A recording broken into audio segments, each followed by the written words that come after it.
20 mars 2020, c'est le quatrième jour du confinement et comme chaque jour, nous parlons de vous, les victimes de la route, nous vous conseillons, nous vous informons.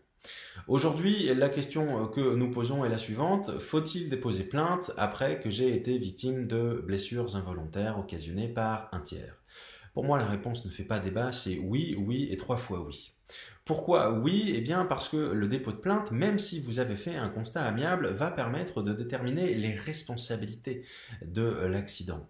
Même si vous faites un constat amiable, la partie adverse et son assurance auront beau jeu plusieurs jours après de dire que finalement vous êtes en partie responsable de l'accident et que partant, au lieu d'être indemnisé à 100%, vous ne devriez être indemnisé qu'à 50%. Le fait d'avoir une enquête avec des conclusions à cette enquête qui détermineront les responsabilités de chacun est une force puisque cette enquête et ces constatations s'imposeront à votre adversaire et à son assurance qui devra donc vous indemniser. La deuxième raison, elle est aussi importante que la première, c'est que cette enquête, si elle débouche sur une responsabilité de votre adversaire, aura pour conséquence un procès et la désignation d'un expert médecin qui aura à charge de vous ausculter, de vous recevoir en présence de votre avocat pour déterminer tous vos préjudices. Et ce médecin expert, il est désigné par le tribunal. Ce n'est donc pas le médecin de l'assurance, ni de la vôtre, ni de l'assurance adverse, mais un expert parfaitement indépendant qui n'a intérêt ni pour les uns ni pour les autres.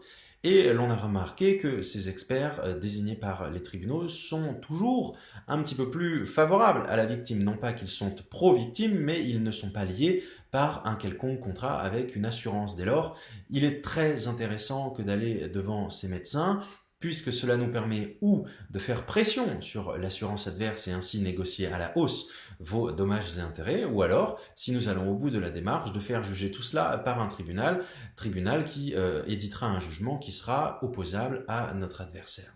Voilà deux des plusieurs raisons qui me conduisent à vous pousser à déposer plainte lorsque vous êtes victime d'un accident de la circulation. 1. Déterminer les responsabilités. 2. Avoir accès à un médecin indépendant qui n'est lié par aucun contrat auprès d'aucune assurance. L'on se retrouve demain pour un nouveau point sur vos droits.